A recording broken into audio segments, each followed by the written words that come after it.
Hey, listen up. You ever have one of those nights where you're alone in your apartment, the city's hum dying down outside, and you hear something, just a whisper, like someone's calling your name from the shadows, but when you turn, there's nothing to hear? Yeah, that's how it started for this guy I knew. Chills you to the bone, right? Makes you wonder if you're losing it or if something's really out there. Don't forget to subscribe to our channel before listening to the story, because there are many more scary stories coming up. Alright, pull up a chair, grab a coffee or whatever. Make it black, no sugar, because this one's going to keep you up. I'm going to tell you this like it happened, because it did, to a buddy of mine named Jack Harlan. He was just a regular dude living in Seattle, working that 9-to-5 grind at a tech firm downtown. Rainy city, you know? Always drizzling, fog rolling in off Puget Sound, making everything feel a little off. Jack wasn't the type to believe in ghosts or anything hokey like that. Nah, he was practical. Bills, beers with the guys, swiping on dating apps. But man, what happened to him? It snuck up slow, like that fog, wrapping around you until you can't see straight. It all kicked off last fall, around October. Jack had just moved into this old apartment building in Capitol Hill. Not one of those fancy high-rises. Nah, this was a creaky brick thing from the 20s, with narrow hallways that echoed when you walked and windows that rattled in the wind. He got a steal on the rent because the place had a rep for being quirky, as the landlord put it. Quirky meaning the heat cut out randomly and the neighbors kept to themselves. Jack didn't mind. He was single, no pets, just him and his laptop. First night there, he's unpacking boxes, Spotify blasting some indie rock to drown out the silence. The place was dead quiet otherwise, no traffic noise seeping in, even though it was smack in the city. He chalks it up to good insulation or whatever. Around midnight, he's in the kitchen, popping a beer, when he hears it. A faint scratch, like nails on wood, coming from the wall behind the fridge. He freezes, beer halfway to his mouth. "Hello?" he calls out, feeling stupid. Nothing. He shrugs it off. Probably rats or the building settling. Old places do that, right? But the next morning, he's brushing his teeth, staring at his foggy reflection in the mirror, and there's this hum. Not loud, more like a vibration in the air, low and steady. He rinses, spits, and it's gone. Weird, but hey, new place jitters. That day at work, he's telling his coworker, Sarah, nice girl, works in marketing, about the move. "Sounds creepy," she laughs. "You sure it's not haunted?"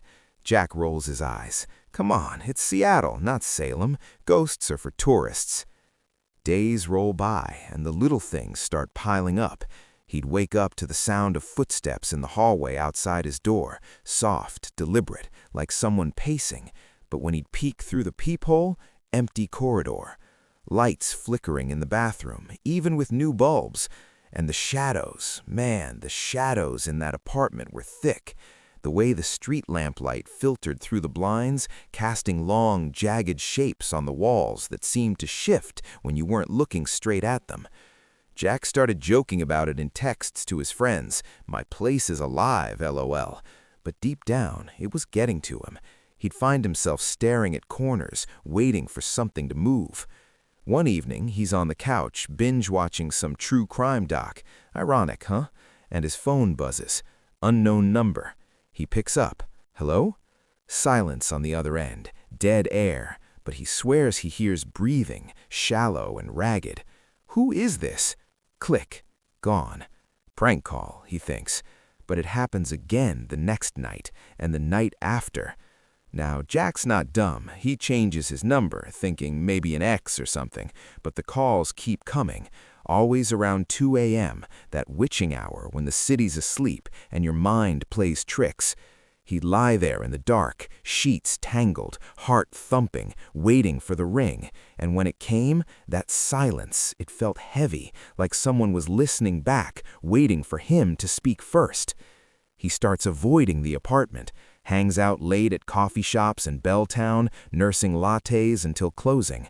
One night, he's at this dive bar on Pike Street, chatting up the bartender, Mike.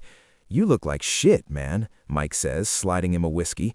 Jack spills a bit. The noises, the calls. Mike nods, wiping the bar. Heard stories about that building. Used to be a boarding house back in the day.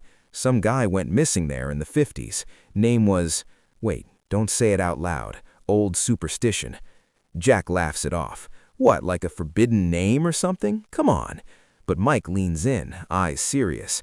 Nah, for real. Folks say if you say his name in that place, weird shit happens. Shadows move, voices whisper.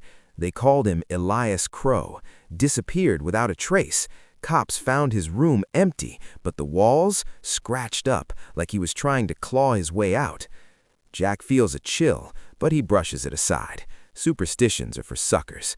He heads home, a little buzzed, unlocks the door. The apartment's pitch black. The power's out? No, lights work fine, but the air feels thick, oppressive. He flips on the lamp, and there's this shadow on the wall, elongated, like a figure standing just out of sight. He blinks, and it's gone.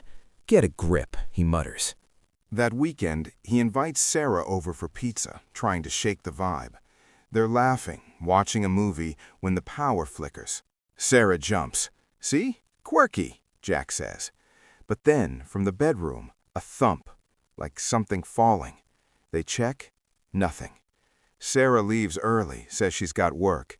Alone again, Jack hears it. A whisper. Faint, from the vents, maybe. It sounds like a name. His name? No, something else. He strains to listen, but it's gone. Monday rolls around, and Jack's dragging at work. Bags under his eyes, jumping at every email ping. He Googles the building. Nothing much, just old listings. But he digs deeper, finds a forum post from years back. Avoid 1427 Elm Street, it says. Heard the name, and now I can't sleep. Shadows follow me. Comments laugh it off, but one reply, Elias Crow. Say it 3 times, see what happens. Jack closes the tab, heart racing. Stupid urban legend. But that night, lying in bed, the silence is deafening. No cars, no rain patter, nothing. Then a creak from the floorboards. He sits up, sweat beading. Who's there? Silence. Then another creak, closer. He grabs his phone, flashlight on, sweeps the room. Empty. But the beam catches something on the wall. A scratch mark, fresh like fingernails dragged across plaster. He bolts to the living room, turns on every light, sits on the couch, knees to chest, like a kid. The whispers start then, indistinct at first, murmuring from the walls. He presses his ear to one, cold, vibrating. Words form. Elias. Crow. No, that can't be. He didn't say it. But the name echoes in his head, forbidden, pulling at him. Next day, he calls the landlord. Any history on the place? The landlord chuckles. Old tales. Some nut job back in '53, Elias Crow, thought he was cursed, scratched his own name into the walls before vanishing. Why? Jack hangs up, skin crawling. He spends the day researching. Newspaper clippings from the Seattle Times archive. Local man missing. Room vandalized with name. Elias Crow, a recluse, obsessed with anonymity. Believed saying his name invited darkness. Neighbors heard him screaming it one night. Then silence. Jack tries to laugh it off, but the apartment feels watchful now. Shadows linger in corners, even in daylight. He hears footsteps again, but inside this time, pacing in the closet. He yanks it open, clothes, boxes, nothing. But as he closes it, a cold breath on his neck. He spins, empty. Friends notice he's off. You okay, man? They text. He lies, says work stress.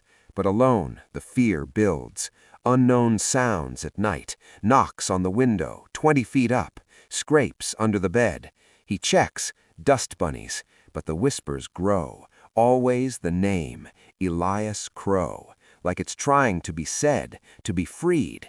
One stormy night, power out for real, thunder rumbling over Lake Union. Jack huddles with a flashlight, rain lashing windows. The phone rings, unknown. He answers, voice trembling. What do you want? Silence. Then a whisper. Say it. Click. He snaps. Elias Crow! He shouts, testing the legend. The room goes still, too still. Then shadows stretch, uncoiling from walls. A shape forms in the corner, tall, thin, faceless. It moves, silent, toward him. Jack backs up, heart pounding. "This isn't real," he whispers, but the shape whispers back, "Elias Crow." He runs to the door, fumbles the lock. The hallway's dark, but he hears footsteps behind. Down the stairs, out into the rain. He crashes at a motel that night, shaking. Morning, he returns with a friend to grab his stuff. The apartment? Pristine. No scratches. But as they leave, Jack glances back. In the mirror, his reflection mouths, "Elias Crow." He moved out, crashed with friends in Tacoma, but the whispers followed. In dreams, in quiet moments. He'd wake screaming the name. Doctors said anxiety, prescribed pills, but Jack knew. The forbidden name latched on, burrowing into his mind, turning silence into terror, shadows into watchers. Last I heard, he vanished, left a note, "Don't say it." Police found his place empty, walls scratched with one word, over and over, "Elias." And that's the story. Chilling, huh? Makes you think twice about old buildings and forgotten names. Sweet dreams.